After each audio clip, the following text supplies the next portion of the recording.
Good morning, everyone, or afternoon or evening. I would like to welcome you to next Wasteless World Talk. Today again with Kevin McKenzie and Bill McLean. And again, we will talk about the future. The topic is not known because it's enough to speak about the future. Maybe I will start with one topic which is very fresh. You probably noticed that Microsoft invests 10 billion US dollars, something like that, in the new AI tool, which should be included generally in Windows. I think it's called Chat, GTP, GPT, whatever, it doesn't matter. And everybody is thinking that it will be big competition to Google and it will make a big change. I have several discussions today about it, and generally, we find out that Microsoft forgot to implement one more important thing, and this is the language of efficiency, because it's farther and farther from people. It's just pretending to be human generally, but the humanity is not on board. What is your thought about the integration of really advanced AI, which should, instead of me, Bill, and Kevin, meet, because they will do without us?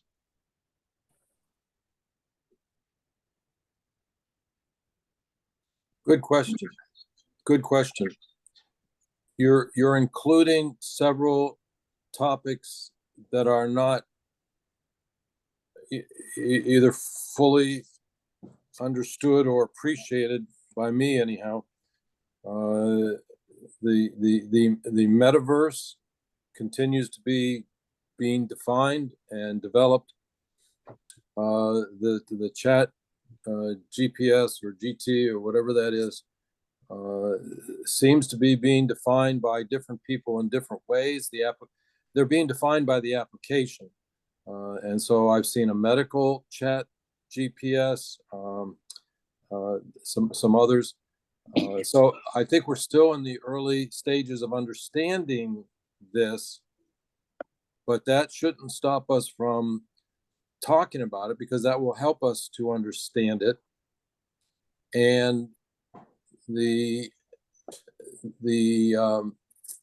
know some problems that or some challenges that we have in that people in general are afraid of change. People are afraid that it will take away their jobs. There is a lot of hesitation to do something different. So even if it were the greatest thing in the world, then there would still be a lot of hesitation and pushback, I think, in the adoption of these. However, very large investments like this and very large new products will tend to catch on with a subset of people, I think, and then gradually become more normalized throughout each different society. That's just my take on it. What do you guys think? I think that we have to just go right back and look at, it's not artificial intelligence. I mean, it is a form of intelligence, but I think we should consider a synthesized intelligence, because in a way, what we're trying to do is, when you read about what artificial synthesized intelligence can do, I saw an article on Sunday that it can now make amazing portrait paintings in a way that a lot of artists can't. And you just have to wonder, what is the point of that? I mean, really, if you take away the spirit of something, then it will always be synthesized. And I mean, we got enough artists in the world. I was reading that now artificial intelligence can write amazing books. I mean, we've got enough writers in the world. I think there's a lot of things we could use synthesized intelligence, machine intelligence for, if it was focused in the right way. I think that, it just seems a bit easy. It seems a bit too easy somehow. If this thing has a really good use, let's see the really good use before the really good technology. I like that. You just named something very important generally, and this is from my perspective. You know, my daughter right now in these days, she is applying for the university, and she would like to do, she's doing the exams, 3 days exams generally, from morning 9 to evening 6 generally, and she is on multimedia and so on. She was very creative from a young age and so on. She taught everything by herself. So nobody gave her because I don't know it, and she is really good. And she was so surprised that the people there try to use some advanced technology generally to do it for them. Because why then would be the people needed? And this is exactly the point. I pointed out to in some of the discussions or in an article, I do not remember anymore, that we are trying to find, generally, we are trying to establish a new language. It will be this artificial language or whatever, even writing the books. But what is missing is the language, this efficiency language we spoke last time about, this heart to heart. And unless the machines will have heart, they will not be able to deliver it. And the best books which I read ever, and Bill, I have one very minus for you. Your answer yesterday on the robot, one of the topic. Then what you see? And that's exactly the great part about it. I forgot what I would like to say, and we can switch the discussion right now and do it different. No, it must be really heart to heart. And unless the machines are really hard, we cannot expect they will deliver human results in a way how human does. I have learned to read in between the lines in books because this was the way how my parents and granddad taught me to read the books which has been written in communist time and before in a, let's say, time which was not free. And the machines cannot write this way. Simply they cannot. And why I am writing is because if I do not write and let computer write, then my head will blast up because I must write. Simply I must. It's not perfect. And I'm happy that it's not perfect because it will be all the time recognized that it's not written by a machine. Because there will be grammar issues, there will be some language issues, whatever. I don't care. The content will be right. And I do fully agree with you, Kevin, when you said that we should concentrate to use the machine for something which is, let's say, meaningful, with something which really can help to make a surgery where the doctor cannot because it's in the womb of a woman is a child which is ill, and let's use this, but not to take the tasks which are done with love from humans. That will be wrong. I saw a great documentary once about the relationship between science and religion and mathematics and art. And they were talking about what was on the cutting edge of the newest thought. And it seemed that physicists were coming more and more to the conclusion to explain the cutting edge of what modern physicists were thinking.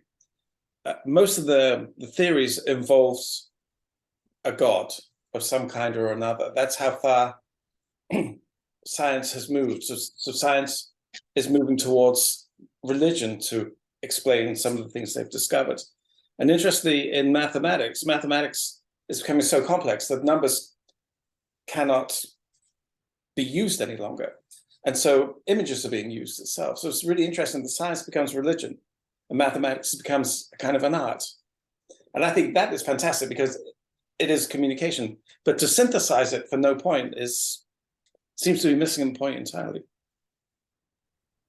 One of the thoughts that you have both stirred up, artificial intelligence or a book written by a machine, for example, machines and robots, there's a word sentient, are not sentient.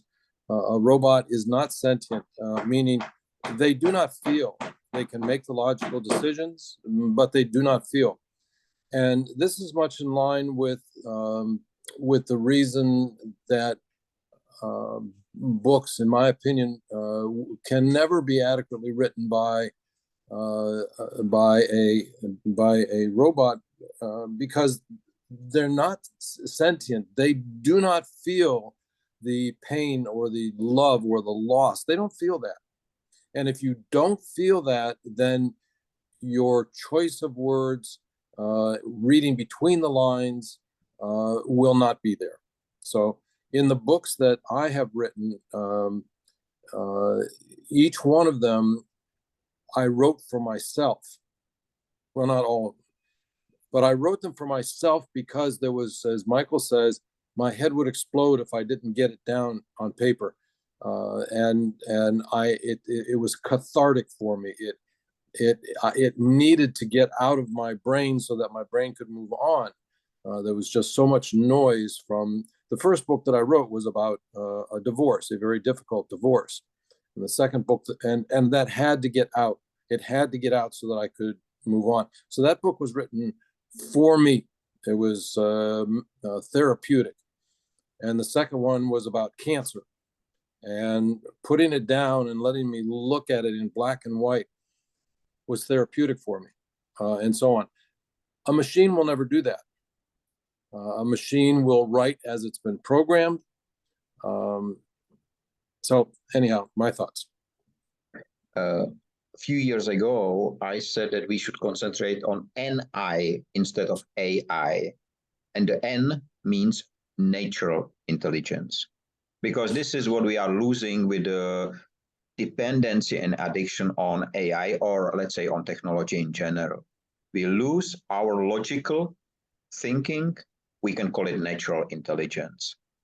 And I came back to this article a few days ago when someone wrote me, and it's really 6 or 5 years old, and he wrote me that was good. And I just came back and look at it, and this is the next great thing about books and writing, the memories generally. Because Bill, if you look back, if you take the book in your hand, again, you will be there. You will see why did you written it. You will see the conclusion. We are able to get back. The robot, I think he can generally multiply, or AI, it doesn't matter how we call it. He just put words in the right way on a paper, but I read 3 things from robots.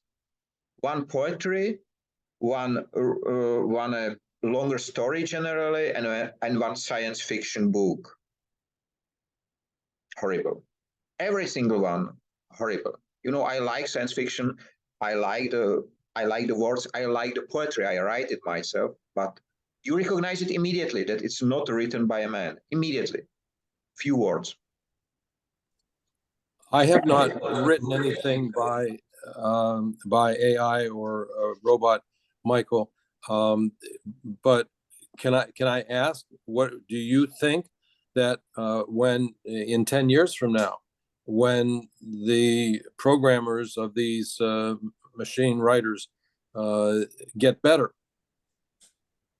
will then the books get better? More, will they blend in with real books better? No, but in 10 years, more people will be used to the language of AI that they will not recognize the difference. Unless you are a book lover and you have the old books in your hands and you read them. That's the difficulty, because if you take addiction, or people who have some type of addiction, and they are really not of strong will to change or cut from this addiction, the addiction is just growing. It's eating you completely. And this is what I think will be done by adopting more and more text, because I am sure, Bill, you read some of the text. Many articles on internet are not written by men anymore. They are written by machines, by robots. They just consider data they collected, and it's there.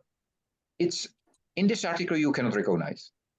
You recognize it when you try to track the author, and you will find out there is no author, and you will find the same in other, and so on. Few words change.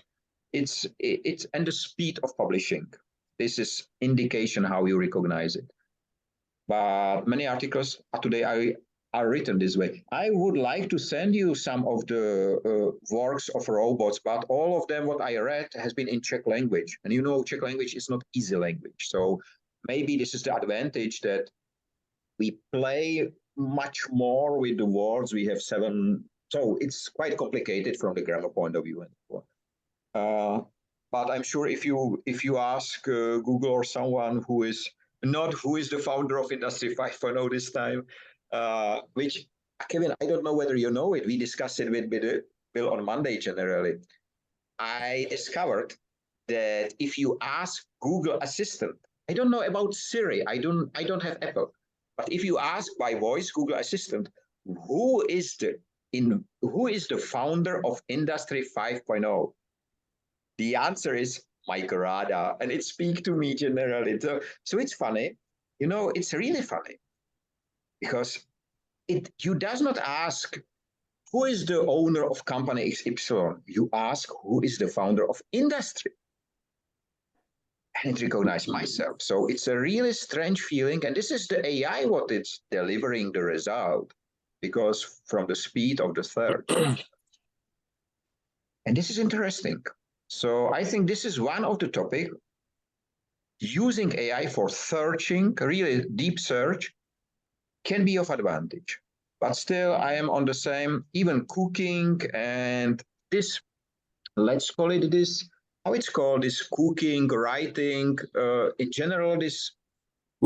I call it art. I said art can be painting, it can be dancing, it can be cooking, it can be a butterfly study. It's something that, to me, it's something that when you start doing this, you lose yourself. You are totally absorbed in it, and it is therapeutic for your mind. When you are done doing it, you feel like you've had a vacation. That's art. And so it takes many forms. What do you think about this, Kevin? Actually, I was thinking about books written by robots. When my first book was published, the one thing I felt more than anything else, I wasn't worried if anybody bought it or not, but the fact was that I'd left behind a footprint in the sands of time. And until the day that a robot feels the same way, I'm not going to read any books that they write. I love the way you put that, Kevin. Footprint in the sands of time. That resonates with me. I use the comparing river of time generally because I don't know if I told you, but we spoke about it with Bill. I was time travel. I really was 1 year ahead. And you can do the same. For me, it was the way that I wrote for every day a blog post, but I write it not for tomorrow, but for day after tomorrow, after, and I reach really 1 year ahead. Why? At the moment when I realized that this is a time travel, was that, I don't know, 3 months after I published something, on that day, exactly happened what was described. On the day. And right now, I'm not publishing every day. I am publishing Monday and Wednesday. And what is interesting, I am accurate to an hour, not only day. So I think time traveling to the future is possible because we are the ones who create the future. If you do not just wait what the future will bring you, and the writers and the creative people are not those who wait. These are the people who really create the future. And this is, I think that it's closely connected to the power of touch, no matter whether you touch the pencil or you touch a brush or you touch a keyboard, whatever. But you touch, and through the touch you create. And we create the future, all of us who are sitting in here. And that's, I think this is the differentiation to the robot approach or AI approach and our approach. But if I was a computer programmer, then I would be embarrassed if I made a program where the computer wrote of the experience of feeling the sun on your face. I mean, why would you do that? What is the point? I mean, who would even pay you to do it? It's not fake. It is just mindless. It is just so ridiculous. Everybody, I mean, the great thing about a poem is that it takes something familiar and makes it unfamiliar. That's the power of it. And maybe you can program a machine to do that, but why? It has to be, it's all about shared human emotions. It's not about synthesizing human emotions. Why would you wish to do that in the first place? This is the first time in a in many years, when I love the use of the word why. You know, because in logistics, especially the Japanese, they have this 5 why methodology. You did something, they ask 5 times after, all the time why. It's really, I hate this methodology because it's a psychological tool, and generally it makes me all the time angry. And the first time when I left the company, when I left the corporation, and I stand in front of people on a conference, and I was able to say, why should I waste my time by asking 5 times why, when I can ask for the first time the right question? That was so making me so free.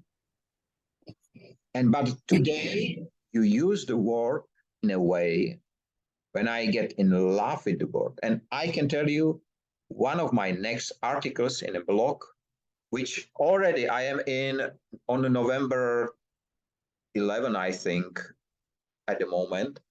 Not November, sorry, February 11. I think will be called Why.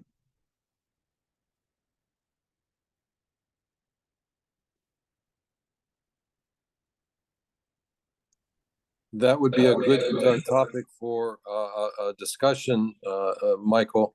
I am an advocate for using why, perhaps because of my training in failure analysis and root cause analysis and so on. So I would love to hear your thoughts on that, perhaps at a different time. We can do it. As I said, I hate it because the Japanese use it in such a way that it brings me down. And if I don't like it, I don't push other people to use it. I know it's a psychological tool. I study it. And I think at the end, if you use it the way, you get to some answer which you are looking for. But, you know, I am asking all the time questions, and I love questions to be asked. And why, it's not a question which I like to be asked. So this is why I spend more time to really be specific. And many people told me, your question is not easy. You told me last time. No, it's not easy. I don't ask easy questions.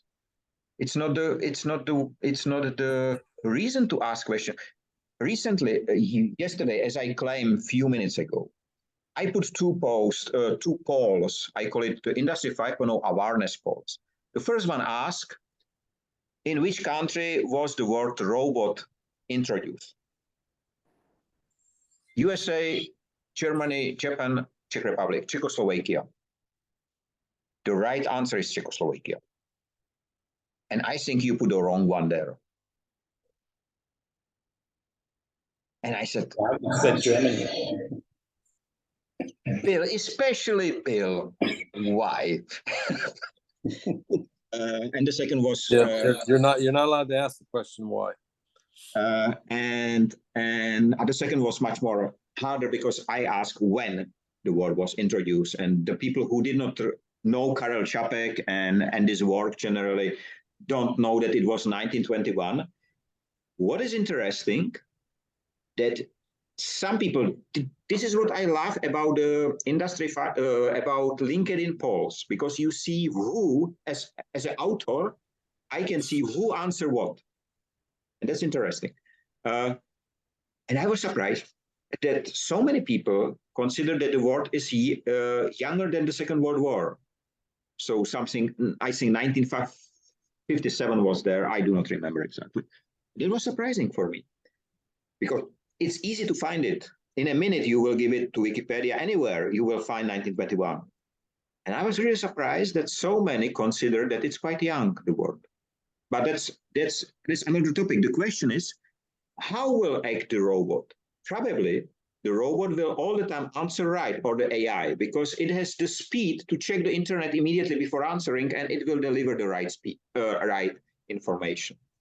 But this is why I love to give, and today I put there a poll, which I think the question was, what is today? Is it tomorrow's yesterday, or is it yesterday's tomorrow? And four right answers. And this is what you don't get generally if you ask just why. Because I push the people to choose from four right answers the one which is closer to your heart. And this is why I call it the awareness polls generally. And I would like to do more and more with four right answers, or four wrong, it doesn't matter.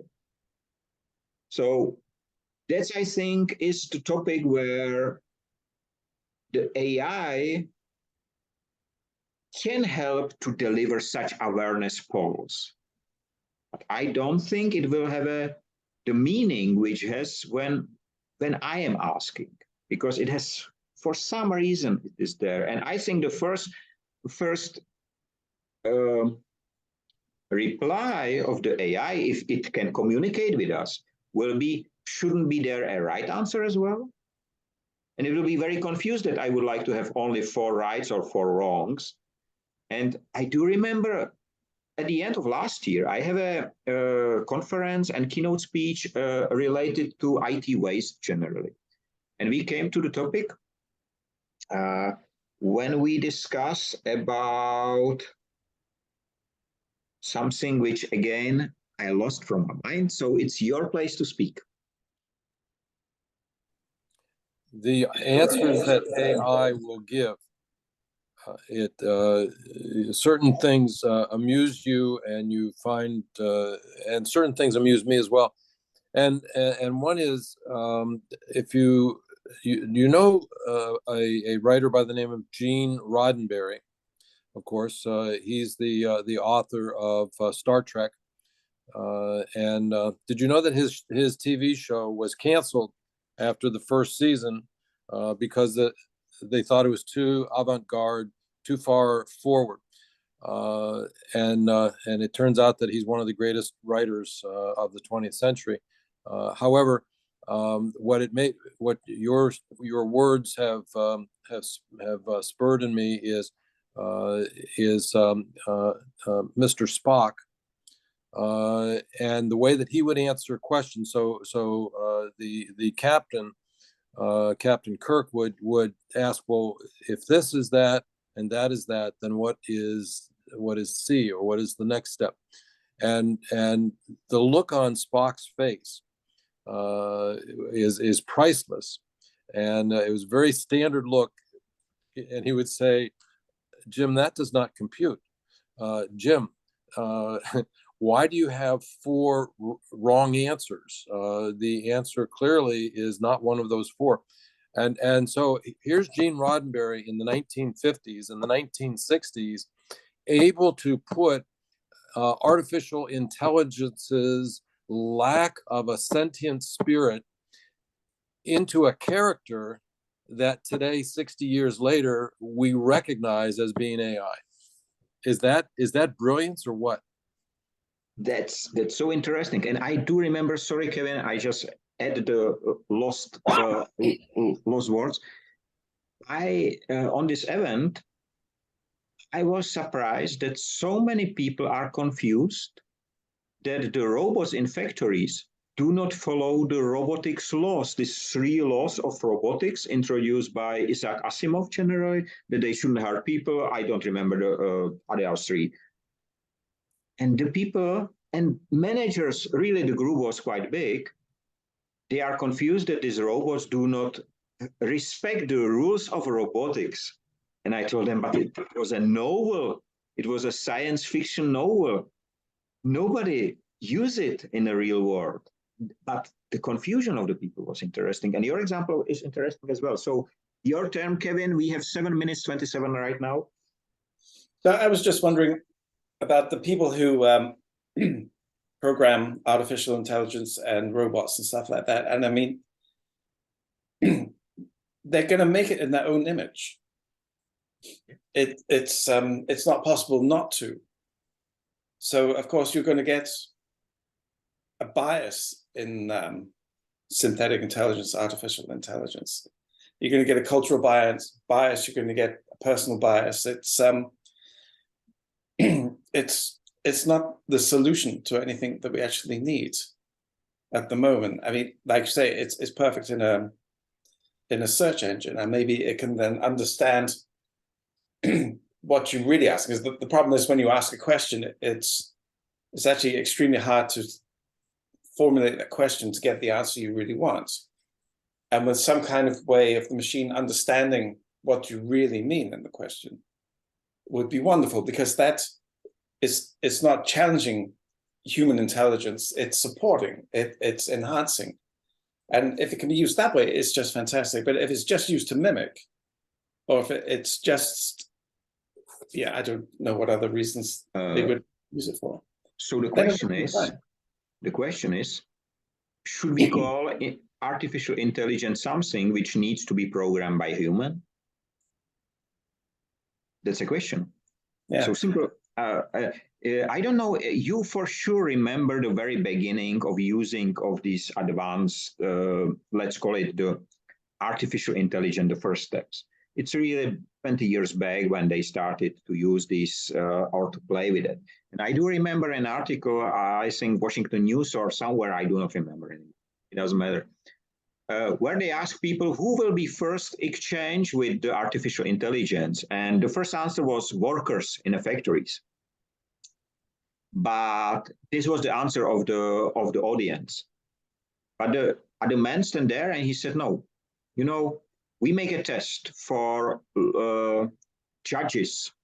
I think it was in New York. So whether artificial intelligence can deliver the same answers, same, how it's called, if there is a judge, you have the same rule, or you know what I mean.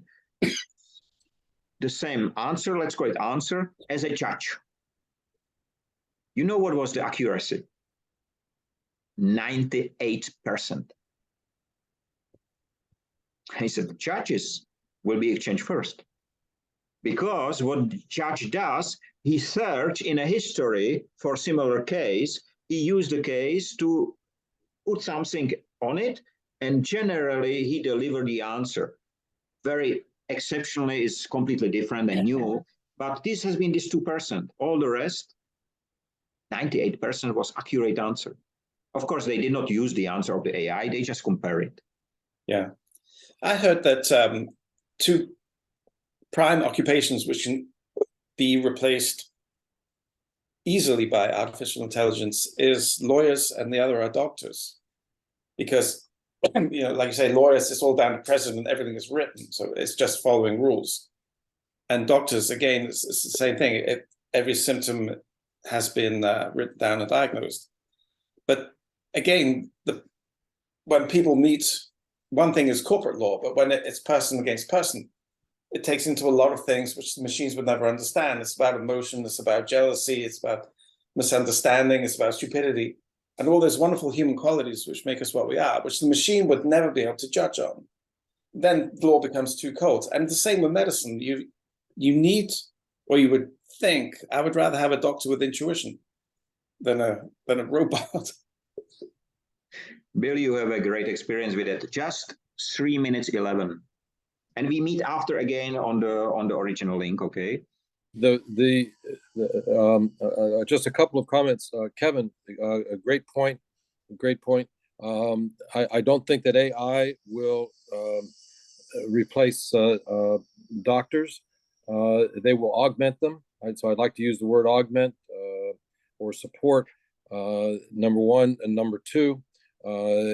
Doctors, in my opinion, you give them far too much credit. Let's say a man with a hammer will treat everything like a nail. And when doctors are used to, they see 10 people in the office today, and there's a cold going around, so they suspect it's a cold. And generally, we're in the using COVID as an example. We are discovering 3 years later so many things about COVID that we did not know. We are discovering things every single day about COVID that we did not know, even with all the great minds and the great computers and everything else. My concern today with the healthcare field and that they should be so slow in implementing AI and developing new business models to maintain health is that there are simply thousands of medicines, thousands of diseases, thousands of symptoms, and we have very strong drivers in the healthcare field that are not concerned. Their top concern is not my health. Their top concern is either money or reducing cost. That I'm thinking of the pharmaceutical and the insurance industries. And as far as the providers go, they simply cannot know everything. So if we put something in the provider's pocket that will do all the research, and I suspect that with a